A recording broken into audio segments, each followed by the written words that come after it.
அவர் உங்களை மகிழ பண்ணுவார். இன்றைக்கு கர்த்தர் உங்களை மகிழ பண்ணுவார். இயேசுவின் நாமத்தில் அப்படி ஆகும். இயேசுவின் நாமத்தில் அப்படி ஆகும். ஹல்லேலூயா. இயேசுவின் ரத்தம், இயேசுவின் ரத்தம். பிள்ளைகளை ஆசீர்வதிங்க, கணவன் மனைவி ஆசீர்வதிங்க, சமாதானத்தை தாருங்க. மெய்யாகவே இந்த ஜெபத்தில் பங்கெடுத்தது எனக்கு ஆசீர்வாதம் என்று சொல்லத்தக்கதாய் கர்த்தர் இன்றைக்கு உங்களுக்கு பெரிய காரியத்தை செய்து மகிழ பண்ணுவார். கர்த்தர் உங்களை ஆசீர்வதிப்பார். வழி நடத்துங்கப்பா. கூடி வந்திருக்கிற எல்லாரையும் ஆசீர்வதிக்கிறேன். பெரிய காரியங்களை செய்யும். இயேசுவின் நாமத்தில் ஜெபிக்கிறோம். ஜெபங்களும் நல்ல பிதாவே.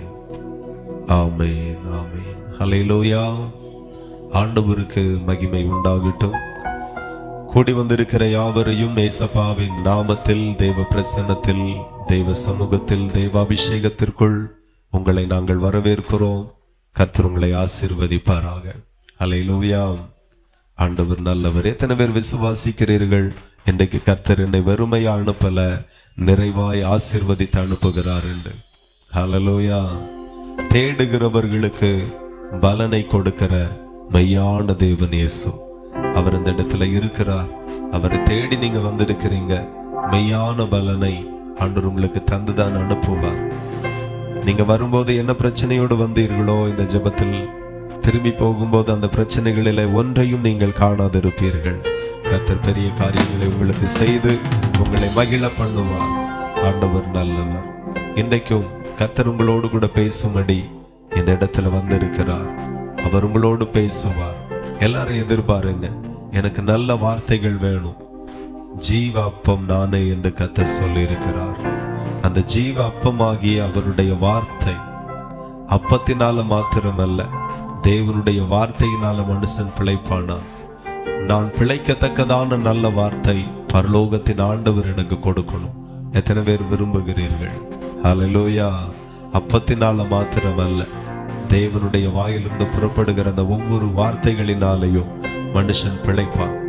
அந்த நல்ல வார்த்தை, பிழைக்க வைக்கிற வார்த்தை, வாழ வைக்கிற வார்த்தை, நான் ஆசீர்வதிக்கப்படுகிற வார்த்தை தேவன் வெளிப்படுத்தணும். ஹல்லேலூயா. அந்த எதிர்பார்ப்போடு தேவ சமூகத்தில் காத்திருங்க. மெய்யாகவே தேவன் உங்களோடு கூட பேச போகிறார். ஆண்டவர் நல்லவர். தேவனின் இடத்துல ஒரு காரியத்தை மறுபடியும் சபையாருக்கு சொல்லு என்று சொன்னார். அந்த வார்த்தை தான் நான் உங்களுக்கு சொல்ல விரும்புகிறேன். ஜெபத்துல 2 காரியத்தை நீங்கள் கவனிக்கணும். எல்லாரும் ஜெபிப்பீர்கள் என்று சொல்லி நம்புகிறேன். எத்தனை பேர் ஜெபிக்கிறீங்க? ஹல்லேலூயா. நீங்க எல்லாரும் ஜெபிக்கிறவர்கள் என்று சொல்லி நான் நம்புகிறேன்.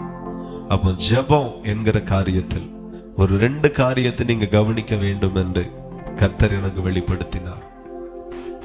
அந்த 2 காரியத்தை உங்க வாழ்க்கையில செயல்படுத்தி பாருங்க.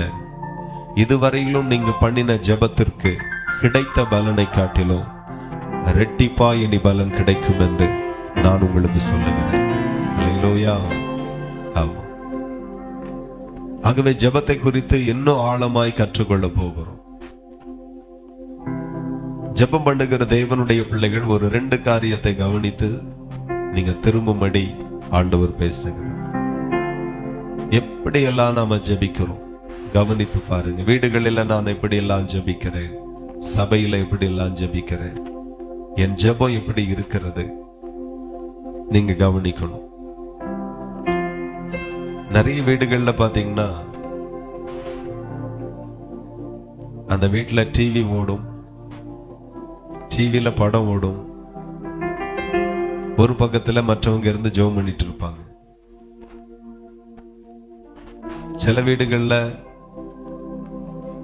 குடும்பம் எல்லாரும் இருப்பாங்க, நாம ஒரு பக்கத்துல போய் ஜெபம் பண்ணிட்டு இருப்போம். நான் சொல்லுகிறேன், ஜெபோனி வரும்போது கூடி ஜெபிக்கிறது நல்லது. ஜெபோனி வரும்போது உங்களை நீங்க ஆண்டவருக்காக தனிமைப்படுத்திக் கொள்ளுங்க. அந்த ஜெபம் எல்லா ஜெபத்தை விட வல்லமையான ஜெபமாய் இருக்கும். ஹல்லேலூயா. ஜெபம் அப்படின்னா நீங்களும் கர்த்தரும் மட்டும்தான். குடும்ப ஜெபம் பண்ணுகிறோம், கூடி ஜெபிக்கிறோம், அது பிரச்சனை இல்லை. சபையில ஜெபம் நடக்கிறது, கூடி ஜெபிக்கிறோம், அது ஆசீர்வாதம். ஆனா தினந்தோறும் நம்ம சபையில வந்து கூடி ஜெபிக்க சிலருக்கு வாய்ப்பு இல்லை.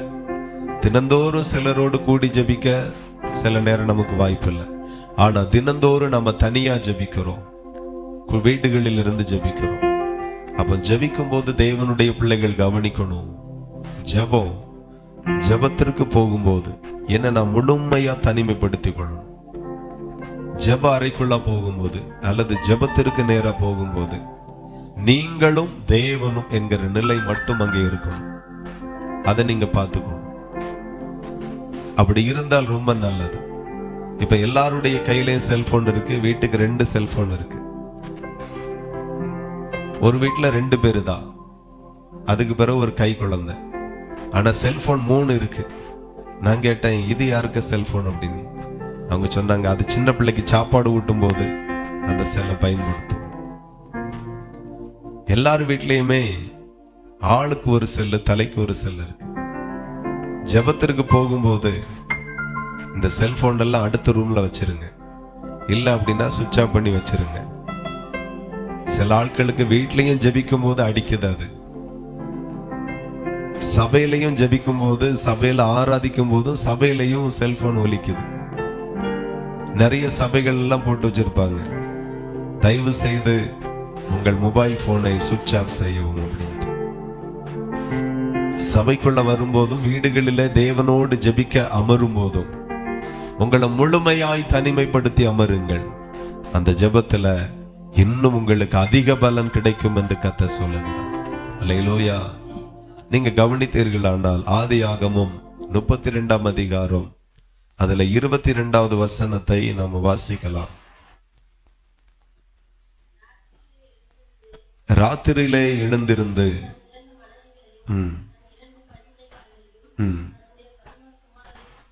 கூட்டிக் கொண்டு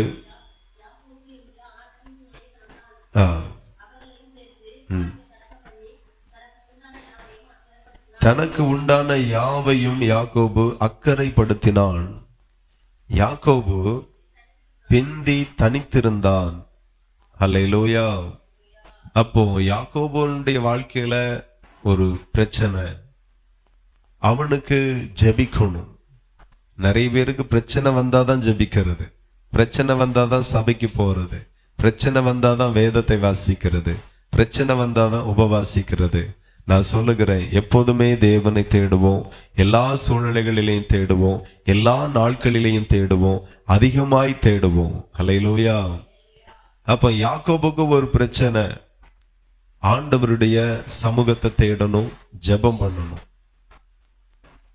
அவன் தன்னுடைய ஜெபிக்க போகும்போது என்ன செய்கிறான்ங்கிறதை மட்டும் கவனிங்க.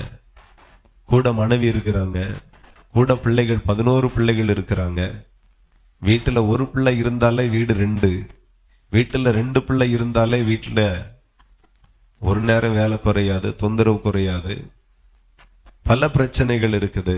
ஆனா இவனுக்கு 11 பிள்ளைகள், மனைவிகளையும் பிள்ளைகளையும் வேலைக்காரர்களையும் அவனுக்கு உண்டான எல்லாவற்றையும் ஜெபத்திற்காக ஆத்துக்கு அந்த பக்கத்துல கொண்டு விட்டுட்டு இவன் இந்த பக்கத்துல பிந்தி தனித்திருந்து ஜெபம் பண்ண ஆரம்பிக்கிறான்.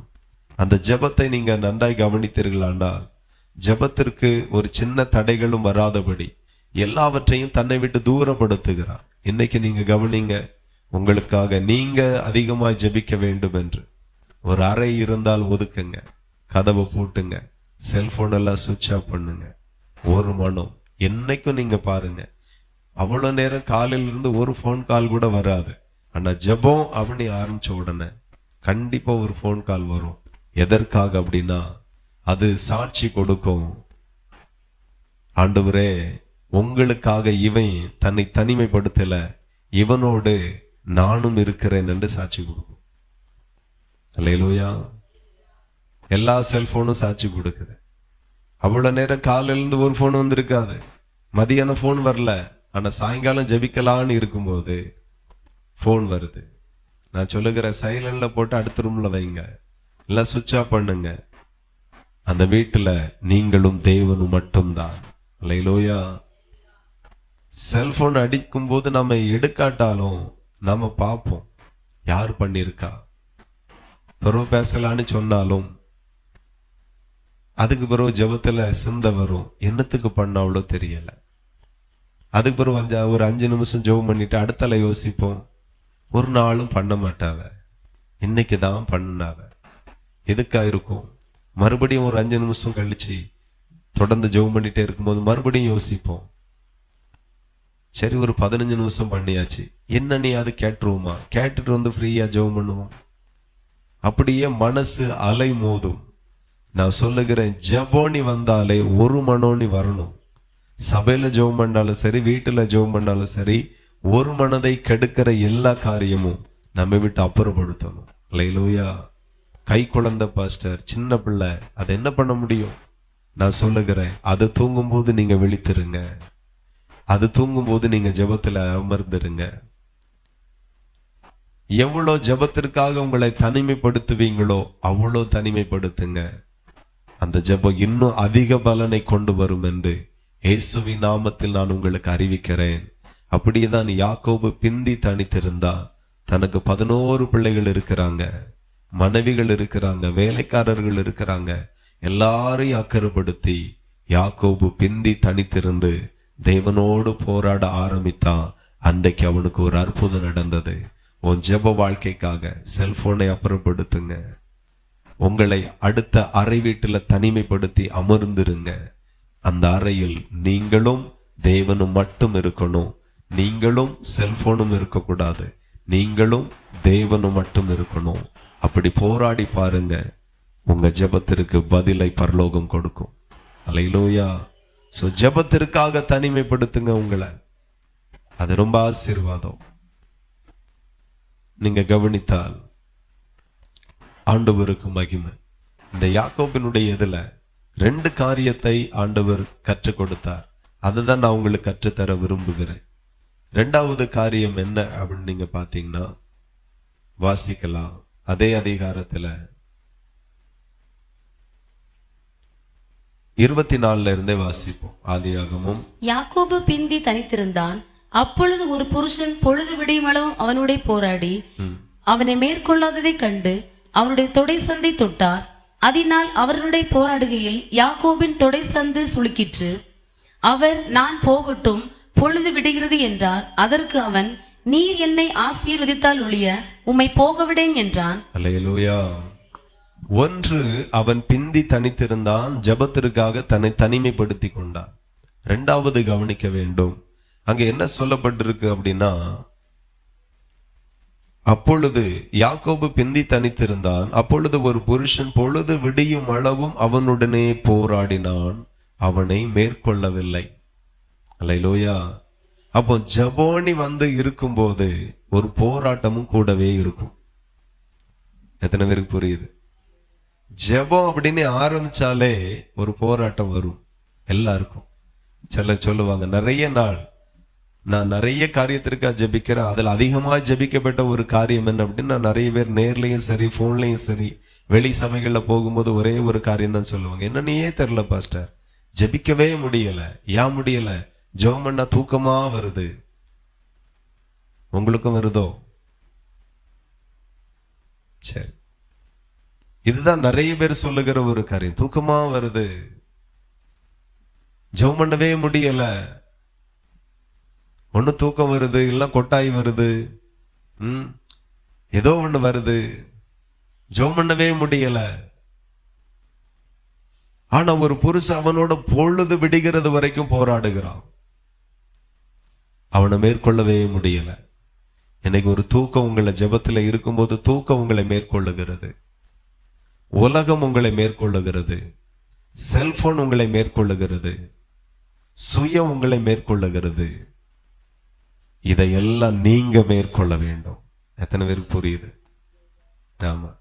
இப்ப எங்க தான் போகணும்? எங்க போகணும்? அப்படி என்ன வேலை இருக்கு? இருப்போம் ஒரு 2 மணி நேரம் தெய்வ சமூகத்துல, முடிய மாட்டேன். ஆனா ஒரு சின்ன பையன் செல்போன்ல 2 மணி நேரம் சர்வசாதாரணமா இருக்கிறான், அவனுக்கு ஒரு பிரச்சனை இல்லை. நாம பெரியவங்க, வேதத்தை வாசிக்கிறவங்க, ஆண்டவரை தேடுறவங்க, நாம ஜெபிக்கும் போது செல்போன் மேற்கொள்ளுது, உலகம் மேற்கொள்ளுது, பிசாசு மேற்கொள்ளுது, தூக்கம் நம்மளை மேற்கொள்ளுது. இதெல்லாம் நம்ம வாழ்க்கையில நடக்குது. ஆனா பொழுது விடுகிறது வரையிலும் ஒரு புருஷன் யாக்கோபோடு கூட போராடினானா, ஆனா அவனை மேற்கொள்ளவே முடியல. அல்லேலூயா. ஆமா, அவன் அடுத்தபடியா சொல்லுகிறான், நான் போகட்டும் பொழுது விடுகிறது என்றான். அப்ப ஒரு போராட்டம் வருது, நம்ம வாழ்க்கையில வருது. தேவனே அனுமதித்த போராட்டம். யோபனுடைய வாழ்க்கையில ஒரு போராட்டம் வந்தது, கர்த்தர் அனுமதித்த போராட்டம். ஜெபம் பண்ணுகிற நமக்குள்ளாக ஒரு போராட்டம் வருகிறது, அது தேவன் அனுமதித்த போராட்டம். சில நேரத்துல என்ன தெரியுமா வருது, ஜெபம் பண்ணணும், சாயங்காலம் ஜெபிப்போம், சிலர் அதிகாலைல ஜெபிப்போம், சிலர் நடுராத்திரி ஜெபிப்போம். மனசு என்ன தெரியுமா சொல்லுது, இப்ப என்ன அவசரம், கூட 1 மணி நேரம் ஜெபம் பண்ணு. நேற்றுக்கு நீ எங்கெல்லாமோ அலைஞ்சா, பாவம், முதுகு வலி கூட, தூங்கச்சில தலைவலியா தூங்குனா, ரொம்ப நேரம் தூக்கமும் வரல. இப்ப என்ன நடுராத்திரி தான் ஜெபிக்கணுமா, காலையில ஜெபம் பண்ணுவோம், தூங்கு தூங்கு. நம்ம தூங்கிடுவோம். ஜெபத்துல இதெல்லாம் வரும், ஆனா உங்களை மேற்கொள்ள விடவே கூடாது. எத்தனை பேர் ஒப்பு கொடுப்பீர்கள் இன்றைக்கு? ஜெபத்துல இதெல்லாம் வரும். ஒரு தேவனுடைய பிள்ளை ஜெபத்துல ஜெயிச்சிட்டா வாழ்க்கையில ஜெயிச்சிருவாங்க. குடும்ப வாழ்க்கையில ஜெயம் பெற்றுருவாங்க, தொழில ஜெயிப்பாங்க, படிப்புல ஜெயிப்பாங்க. நிறைய பேரு அதை மேற்கொள்ளவே முடியல.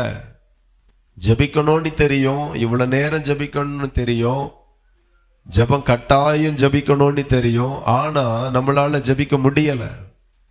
ஒரு போராட்டம், அவனை மேற்கொள்ள முடியல நம்மளால. ஆனா யாக்கோபு மேற்கொண்டான் என்று வசனம் சொல்லுகிறது. தேவன் கொடுத்த அந்த போராட்டத்தை மேற்கொண்டான். அவன் தொடை சந்து சுளுக்கிற்று. நமக்கு ஜெபம் பண்ணி உடம்பெல்லாம் முட்டெல்லாம் வலிக்குது, ஜெப நிலைமையில இருந்து உடம்பெல்லாம் வலிக்குது, காலெல்லாம் கொஞ்சம் நீட்டணும் போல இருக்குது, படுக்கணும் போல இருக்குது.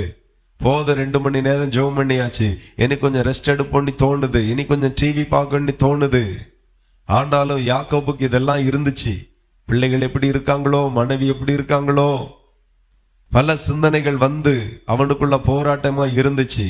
ஆனாலும் அவனுக்கு தெரியும், நான் ஜெயிக்க வேண்டியது தெய்வ சமூகத்துல, நான் ஜெயம் வர வேண்டியது தெய்வ சமூகத்தில். ஆகையினால ஜெபத்துல பல போராட்டங்கள் வந்தாலும் அந்த போராட்டத்தால யாக்கோபை மேற்கொள்ளவே முடியல. நான் சொல்லுகிறேன், ஜெபிக்கிற உங்களுக்கு பல போராட்டங்கள் வரும்.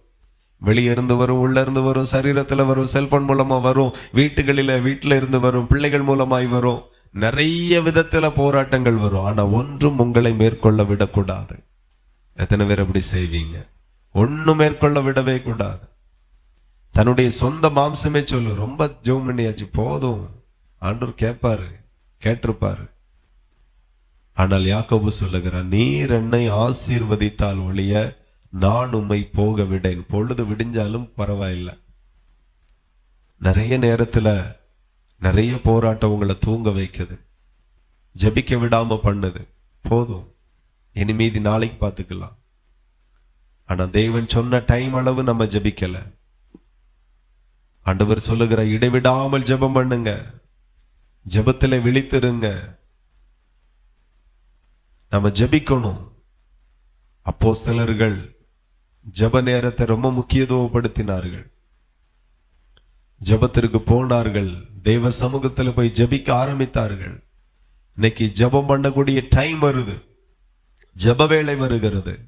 ஆனா அந்த நேரத்துல நம்ம மாம்சத்துல ஒரு நினைவு வருகிறது, இந்த ஒரு வேலை மட்டும் முடிச்சிட்டு 8 மணிக்கு ஜெபிக்கிறேன்னா ஒரு 9 மணிக்கு ஜெபத்தை ஆரம்பிப்போம் அப்படின்ட்டு. நான் சொல்லுகிறேன், ஒரு ட்ரெயின் டைமுக்கு நம்ம முக்கியத்துவம் கொடுக்கிறோம், ஒரு ஃப்ளைட் டைமுக்கு நம்ம முக்கியத்துவம் கொடுக்கிறோம். அதை விட உங்க ஜெப நேரத்திற்கு ரொம்ப முக்கியத்துவம் கொடுத்து பாருங்க, கர்த்தர் ஜெபிக்கிற கிருபையை தருவார். அல்லேலூயா. நம்ம இந்த பூமியில ரொம்ப முக்கியத்துவம் கொடுக்க வேண்டியது என்ன அப்படின்னா, ஆராதனை, ஜெபம், ஆராதனை, ஜெபம், வேத வாசிப்பு, இவைகளுக்கு தான் நம்ம ரொம்ப முக்கியத்துவம் கொடுக்கணும். அந்த டைமிங்க்கு ரொம்ப முக்கியத்துவம். எல்லாரும் கரெக்டா வேலைக்கு போயிடுவாங்க, கரெக்டா கல்யாண வீட்டுக்கு போயிடுவாங்க, கரெக்டா பால்காய்ப்பு வீட்டுக்கு போயிடுவாங்க, கரெக்டா துஷ்டி வீட்டுக்கு போயிடுவாங்க. ஆனா ஜெப வீட்டுக்கு வர்றதுதான் நிறைய பேருக்கு நிறைய பிரச்சனை. பாருங்க, நிறைய பேர் 1/2 மணி நேரம், 3/4 மணி நேரம், 1 மணி நேரம், 1.5 மணி நேரம் லேட்டா வரக்கூடியவர்கள் சபைகளில உண்டு. எல்லா கூட்டங்களுக்கும் லேட்டு தான். காரணம் என்ன? அவ்வளவு பிஸியா? எல்லாருமே ரொம்ப பிஸி தான். ஆனா ஆண்டவருக்காக நேரத்தை ஒதுக்குறதுல நம்ம ரொம்ப கரெக்டா இருக்கணும். டெய்லி எத்தனை மணிக்கு ஜெபிக்கிறீர்களோ அந்த டைமை ரொம்ப முக்கியத்துவப்படுத்துங்க. தானியேலுடைய வாழ்க்கையில ஜெபிக்க முடியாத தடைகள் வந்த போதும் எல்லாம் ஒன்றும் பரவாயில்லை, தினமும் 3 வேளை ஜெபிப்பேன், தடை வந்தாலும் ஜெபிப்பேன். அவன் கர்த்தரை மட்டும் கனம் பண்ணினான். ஜெப நேரம் ரொம்ப முக்கியம். பிறகு பார்க்கலாம், நாளைக்கு பார்க்கலாம் அப்படின்னு அப்படியே போயிரும். வேற ஜெபிக்க முடியாது. 10 மணிக்கு வரக்கூடிய பஸ்ஸை 10:30க்கு போவோம் அப்படின்னா பஸ் போயிரும். பஸ்ஸுக்காக நாம தான் காத்திருக்கணும், நமக்காக பஸ் ஒருபோதும் காத்திருக்காது. அல்லேலூயா. ட்ரெயினுக்காக நாம தான் காத்திருக்கணும், நமக்காக ட்ரெயின் காத்திருக்காது. ஃப்ளைட்டுக்காக நாம தான் காத்திருக்கணும், ஃப்ளைட் நமக்காக காத்திருக்காது. அதே போல ஜெப நேரம் அப்படின்னா நீங்க தேவனுக்காக காத்திருக்கணும். நீங்க அப்படி இருந்து பாருங்க, கர்த்தர் ரொம்ப சந்தோஷப்படுவார். ரொம்ப அவருடைய இருதயம் மகிழும். இன்னைக்கு நிறைய பேருக்கு ஜெபிக்க முடியாத காரணத்துல இதோ ஒண்ணு, தினந்தோறும் காலையில இந்த டைமுக்கு எழும்பி ஜெபம் பண்ணுவேன், நடுராத்திரி இந்த டைமுக்கு எழும்பி ஜெபம் பண்ணுவேன், இல்ல பகல்ல டெய்லி இந்த டைமுக்கு எழும்பி ஜெபம் பண்ணுவேன். அந்த டைமை நம்ம சரி கொஞ்சம் கழிச்சு, இன்னும் கொஞ்சம் நேரம் ஆகட்டும், இன்னும் கொஞ்சம் நேரம் ஆகட்டும், பிறகு பார்ப்போம், கொஞ்சம் கழிச்சு பார்ப்போம், இப்படியே சொல்லுகிறதுனால அதுக்கு பிறகு திரும்பி போய் ஜெபம் பண்ணா ஜெபாவி இருக்காது. ஜெப அபிஷேகம் போயிரும், ஜெபம் பண்ணக்கூடிய கிருபை போயிரும். அதுக்கு பிறகு எவ்வளவு முயற்சித்தாலும் அது வாய்க்காது, அது முடியாமலே போயிரும் உங்களால.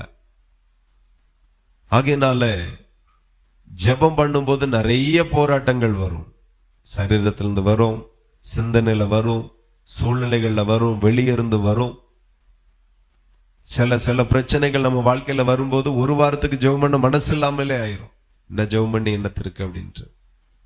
ஆனா நான் சொல்லுகிறேன், யாக்கோபு 2 பரிவாரங்களோடு திரும்ப வந்தான். ஆனாலும் அவனுக்கு திருப்தி இல்லை. ஏதோ ஒரு குறை. தேவ சமூகத்துல போய் எல்லாமே இருக்கு, மனைவி இருக்கிறாங்க, மறுமனையாட்டிகள் இருக்கிறாங்க, அத்தனை பேருக்கும் பிள்ளைகள் இருக்கிறது, மந்தை பெருசா இருக்கிறது, ஏகப்பட்ட வசதிகள் இருக்கிறது. ஆனாலும் அவனுடைய இருதயத்துல ஏதோ ஒரு வறுமை. இத்தனை வருஷமும் மனைவிக்காக உழைத்தான், மாமனார் வீட்டுக்காக உழைத்தான், ஆனா ஒரு வறுமை. அப்பதான் தேவ சமூகத்துல போய் அவன் கேட்கிற, என்னை ஆசீர்வதித்தால் ஒழிய உம்மை போக விடேன், என்ன ஆசீர்வதிங்க. நான் சொல்லுகிறேன், கர்த்தர் தான் நம்மை ஆசீர்வதிக்கணும். எவ்வளவுதான் படித்தாலும் எவ்வளவுதான் வேலை செய்தாலும் ஆசீர்வாதம் தேவனால மட்டும்தான் கிடைக்கும். தினந்தோறும் கேளுங்க, ஆண்டவரே என்னை ஆசீர்வதிங்க, என் பிள்ளைகளை ஆசீர்வதிங்க.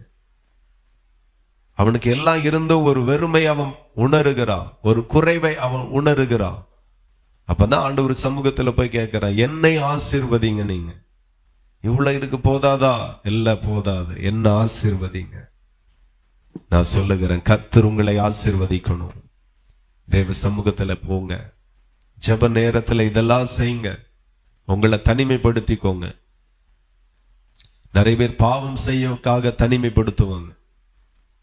நான் நிறைய நாட்கள் ஊழியம் முடிச்சுட்டு ராத்திரி வரும்போது பாத்தீங்கன்னா ரோட் சைடு பைக் இருக்கும். என்னடா ஆள் ஒன்றும் இல்லை, கீழே விழுந்துட்டாங்களோன்னு பார்த்தா கொஞ்சம் தள்ளி இருந்து ஆட்கள் 2 பேர் இருந்து தண்ணி அடிச்சிட்டு இருப்பாங்க.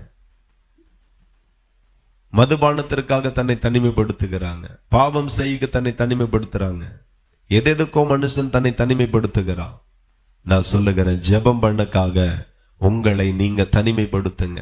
ஜெபம் பண்ணக்காக செல்போனை அணைத்து வைங்க, மற்றவர்களிடத்திலிருந்து ஒதுங்கி இருங்க. உங்க வீட்டுல 2 அறை இருக்குமே, ஆனால் ஒரு அறை ஜெபத்திற்காக கொஞ்ச நேரம் மூடப்படட்டும். அந்த அறைக்குள்ளாக நீங்களும் தேவனும் மட்டும் இருக்கட்டும். உங்களை தனிமைப்படுத்தி இந்த மாதிரி இந்த 2 காரியத்தை உங்க வாழ்க்கையில கவனிங்க. இயேசு கிறிஸ்துவும் இதே தான் செய்தார். நீங்க எடுத்து வாசிங்க, மத்தேயு எழுதின சுவிசேஷம் 14, மத்தேயு எழுதின சுவிசேஷம் 14ஆம் அதிகாரம், அதுல 21 எடுத்து வாசிப்போம். 14:21.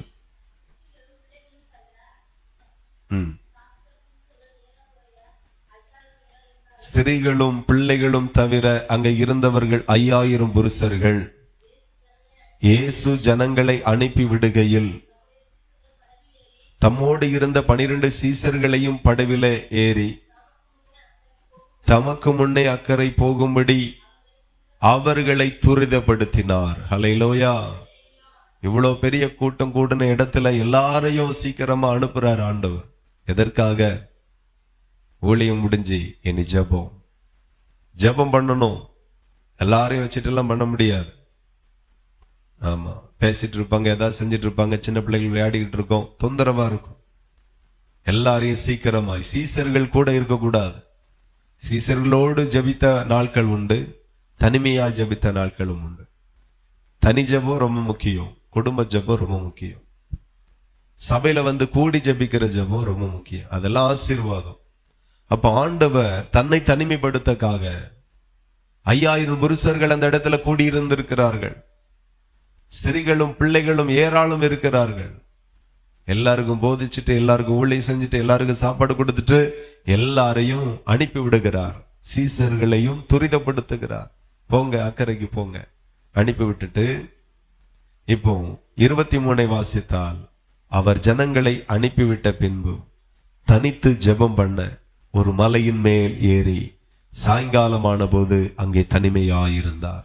அல்லேலூயா. சோ ஜெபம் பண்ணக்காக மலையின் மேல போய் இருக்கிறார். இன்னைக்கு இருக்கிற வசதியான வீடுகள், இடங்கள் இல்லை. சோ மலைக்கு போய் இருக்கிறார். மலையில போய் தனிமையா இருந்து பிதாவை பார்த்து ஜெபித்திருக்கிறார். ஆண்டவர் நல்லவர். ஹல்லேலூயா. சோ அதை தான் நமக்கும் கற்று தருகிறார். அதை தான் கர்த்தர் நமக்கும் சொல்லி தருகிறார். மத்தேயு எழுதின சுவிசேஷம் 6:6 நாம வாசிப்போம்.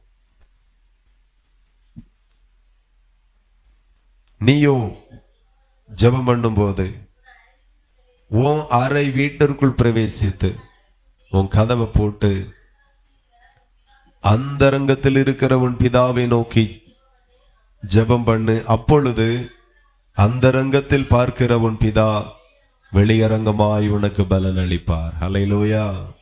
ஆண்டவரே சொல்லுகிறார், ஜெபம் பண்ண நீ அறை வீட்டுக்குள் போ. ஹல்லேலூயா. நீ ஜெபம் பண்ணும்போது உன் அறை வீட்டிற்குள் பிரவேசித்து உன் கதவை போட்டு தனிமைப்படுத்திக் கொள். அதுக்கு பிறகு ஜெபம் பண்ணு. அந்தரங்கத்தில் பார்க்கிற பிதா, அந்தரங்கத்தில் பார்க்கிற பிதாவாகிய தேவன் உனக்கு வெளியரங்கமாய் பலனை கொடுப்பார். ஹல்லேலூயா. சோ இயேசு கிறிஸ்துவும் ஜெபம் பண்ணும்படி தன்னை தனிமைப்படுத்தி மலையின் மேல் ஏறி அங்கே ஜெபம் பண்ணினார். ஹல்லேலூயா. நம்மையும் அப்படிதான் ஜெபிக்கும்படி சொல்லுகிறார். ஜெபத்திற்காக யாக்கோபு தன்னை தனிமைப்படுத்தி கொண்டு பிந்தி தனித்திருந்து பொழுது விடுகிறது வரையிலும் போராடி ஜெபம் பண்ணி ஜெயம் பெற்றார். நீங்களும் ஜெபத்திற்காக உங்களை தனிமைப்படுத்தி தினந்தோறும் தேவனோடு ஜெபம் பண்ணுங்க. உங்க ஜெபம் நிச்சயமாய் அற்புதத்தை கொண்டு வரும், ஆசீர்வாதத்தை கொண்டு வரும், விடுதலையை கொண்டு வரும். நீங்கள் இன்றைக்கே இந்த காரியத்தை செயல்படுத்தி பாருங்க, நீங்க ஆசீர்வாதமாய் இருப்பீர்கள். எல்லாரும் ஜெபிப்போம். ஹல்லேலூயா. கர்த்தர் நல்லவர். நம்மோடு கூட நல்ல வார்த்தை ஆண்டவர் பேசினார். யாக்கோபு தனித்திருந்தான். ஒரு புருஷன் அவனோடு போராடினான். பொழுது விடுகிறது வரையிலும் போராட்டம். ஜெபம் பண்ண ஆரம்பிச்சாலே நிறைய போராட்டம். மனசு இருக்காது, ஜெபம் பண்ண வராது. ஜெபம் பண்ண ஆரம்பிச்சாலே தூக்கமா வரும். நிறைய போராட்டம். இல்ல செல்போன் அடிக்கும், இல்ல யாராவது வந்துருவாங்க. நிறைய போராட்டம். தேவன் இவைகளெல்லாம் பார்க்கிறார். தேவன் இதெல்லாம் பார்க்கிறார். க்ளோரி. ஹல்லேலூயா. நல்லவர். ஆனாலும் யாக்கோபு ஜெபத்தை விடல. அப்பொழுது இந்த புருஷன் அவன் சரீரத்தை தொடுகிறான். தொட்டதுனால தொடையில சுளுக்காயிருது. ஜெபம் இன்னும் கடினமாகுது. ஜெபிக்க முடியாம இன்னும் அவன் பலகீனப்படுகிறான். ஆனாலும் ஜெபத்தை விடல. இன்னைக்கு சின்ன பலகீனம், கொஞ்சம் சோர்வு, கொஞ்சம் தூக்கம் வரும்போது நம்ம ஜெபிக்காம ஜெபத்தை முடிச்சிட்டு போய் தூங்குறோம்.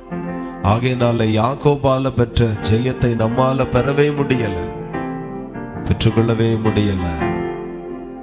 தனித்திருங்கள், மேற்கொள்ள விடாதிருங்கள். அப்பொழுது கர்த்தர் உங்களை ஆசீர்வதிப்பார். ஹல்லேலூயா. அன்பு தகப்பன் எங்களோடு பேசின அந்த நல்ல வார்த்தைகளுக்காக நன்றி. இந்த வார்த்தைகளோடு பேசினதற்காக ஸ்தோத்திரம். கேட்டு ஒவ்வொரு பேரும் மனம் திரும்பி வாழ கத்திரங்களுக்கு கிருபை தாரும். வந்திருக்கிற எல்லாரையும் ஆசீர்வதிக்கிற நன்மை உண்டாக நினைத்தருளும், பரிபூரணம் உண்டாக நினைத்தருளும், சம்பூரணம் உண்டாக நினைத்தருளும். எல்லாரையும் ஆசீர்வதிக்கிற வழி நடத்துங்க. தொடர்ந்து இந்த ஊழியத்தில் குடும்பத்தில் உடைய கிருபை இருக்கட்டும். நாளை தினத்தில் நடக்கிற பெண்கள் முகாமை மிகவும் ஆசீர்வாதமாய் மாற்றி கொடுங்க. ஆசீர்வதிங்க. இயேசுவின் நாமத்தில் ஜெபிக்கிறோம். ஜெபங்களும் நல்ல பிதாவே. என் ஆத்துமாவே கர்த்தரை ஸ்தோத்திரி, என் முழு உள்ளமை பரிசுத்த நாமத்தை ஸ்தோத்திரி. ஆத்துமாவே கர்த்தரை ஸ்தோத்திரி, கர்த்தர் செய்த சகல உபகாரங்களை மறவாதே. ஆமென். கர்த்தராகிய இயேசு கிறிஸ்துவின் கிருபையும் பிதாவாகிய தேவனுடைய அன்பும் பரிசுத்த ஆவியின் ஐக்கிய சிநேக காவலும் என்றும் என்றும் சதா காலமும் நாம் அனைவரோடும் என்றென்றைக்கும் இருப்பதாக. ஆமென். ஹல்லேலூயா.